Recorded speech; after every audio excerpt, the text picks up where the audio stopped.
Alright everyone, we have some considerable TDS going on with regards to Trump's statements the other night actually about NATO. He came out, and this is true, this fact check, it's actually true. The legacy media is properly reporting on what he said. He said in no uncertain terms that if a nation was not paying into NATO, so they weren't paying their fair share, that he would say, well, maybe I won't defend you. In fact, I'll let the Russians do whatever they want. Out of context, that sounds pretty damning. You're effectively arguing, hey, if the NATO countries don't pay me more blood money and they get attacked, they're not going to be able to invoke articles, we'll sit it out.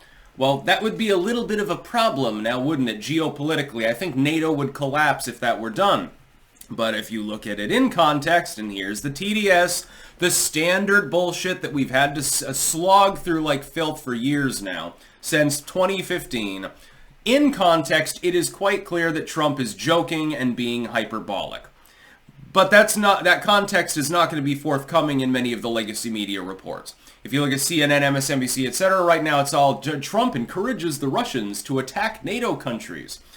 Well, no, he jokingly made that as an aside over the issue, and he raised it in 2016 as well, of NATO countries not paying their fair share. Under the stringency of NATO, member states are supposed to spend a certain proportion of their GDP at a minimum on their military. Up until Donald Trump raised the issue, virtually all of those countries were sadly behind, in arrears with regards to military spending. What had happened? And this is a real goddamn problem. And these people, if you're pro-Western, you need to acknowledge that this is a problem. What happened, especially in Western Europe, is that the nations became decadent. They said, look, the United States is effectively defending us. We don't need to spend so much on our military. Yeah, we agreed to, 2% or something like that of GDP, but, you know, they didn't raise the issue. The American government never forced them to pay their fair share. All of a sudden, when this latest war broke out, most of these countries are now pacing ahead in spending. Germany and all the others. You'll remember, a few years ago, Germany balked and complained loud and long when Donald Trump told them, you need to hit your target goal. You need to pay more money. You need to pay more into NATO's collective pot because you've not done it for years. We always have to make up for your shortfall. We have to make up for all these other countries. Like a fucking dozen countries not paying their fair share. The United States effectively ignored that fact, didn't raise the issue, and simply put the money in for those nations. Many, many tens of billions of dollars were therefore spent by the U.S. taxpayers, making up for lost time that was the result of decadent European countries wanting to divert that funding to welfare, or to take care of migrants, or some other socialist bullshit. Trump raised the issue. He faced a stiff backlash from NATO partners when he did so.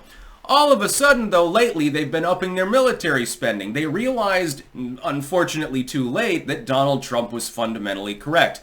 All of a sudden, now they're building weapons factories and begging for more jets they want to buy from the U.S., or in some cases from the Germans, and rolling out more tank production, and creating more munitions, and doing all of the war-footing thing. Trump encouraged this to happen. He's pro-NATO.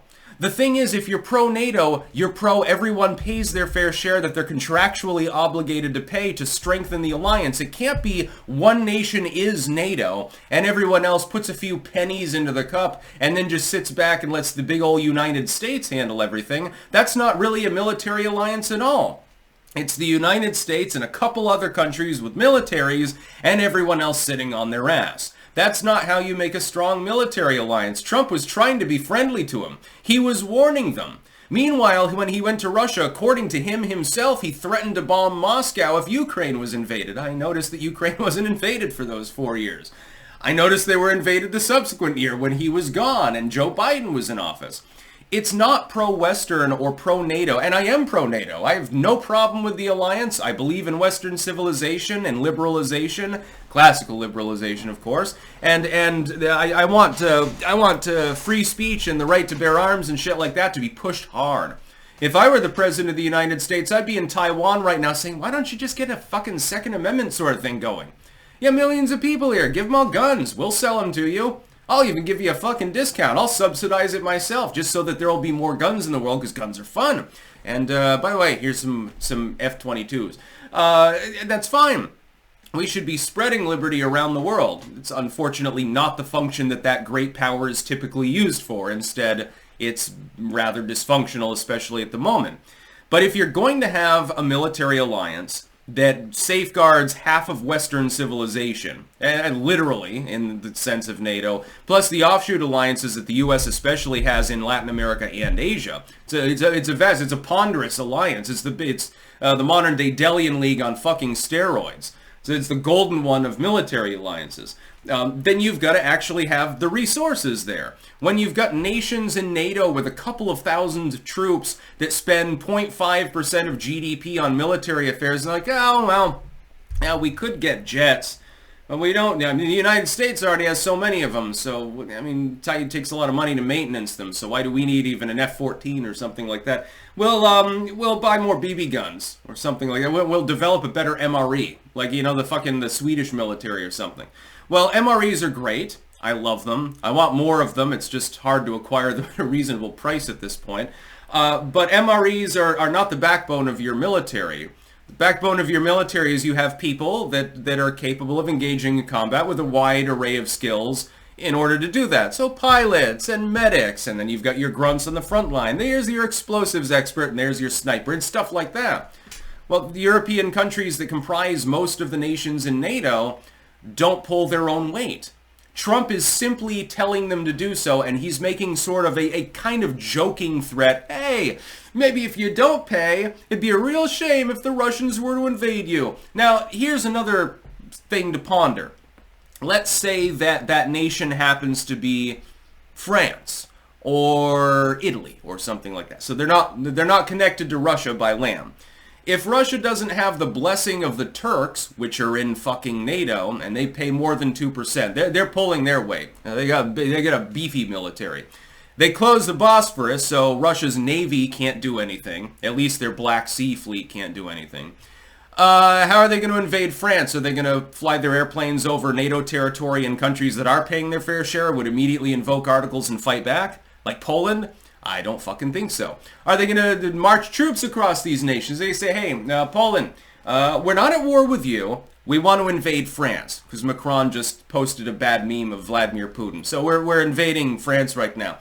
Do you mind if we march across Poland? Oh, shit, we have to ask the Germans for permission, too. That probably won't go over so well.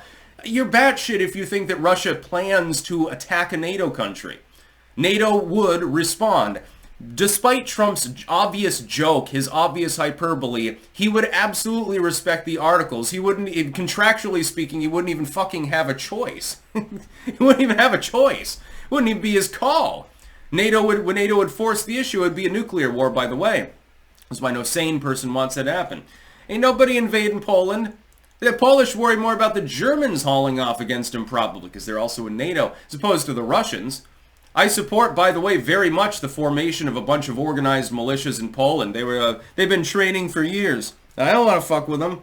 I don't think you do either. I think that they would beat Russia, actually, in a symmetric battle at this point. You see how many tanks they bought? Look at Greece, by the way. Did you know that Greece has like 1,000 battle tanks? I didn't know this. It's a tiny country. I mean, big economy, a lot of coastline tourism, great food and stuff. I did not know that until recently. Meanwhile, I think the Netherlands has 4. So, yeah, hey, Dutch, you might want to increase your output of main battle tanks. Otherwise, Greece might invade you. Apparently, according to the legacy media, this is, by the way, a possibility, a possible scenario. Now, the Russians are going to haul off and attack Europe. No, they're not. They're in Ukraine. They're also bogged down. They're already expending their resources on that. We're, by the way, wasting our time and resources on the same battle, exhausting NATO in the process. Something that Trump did not do. That's about all. Peace out.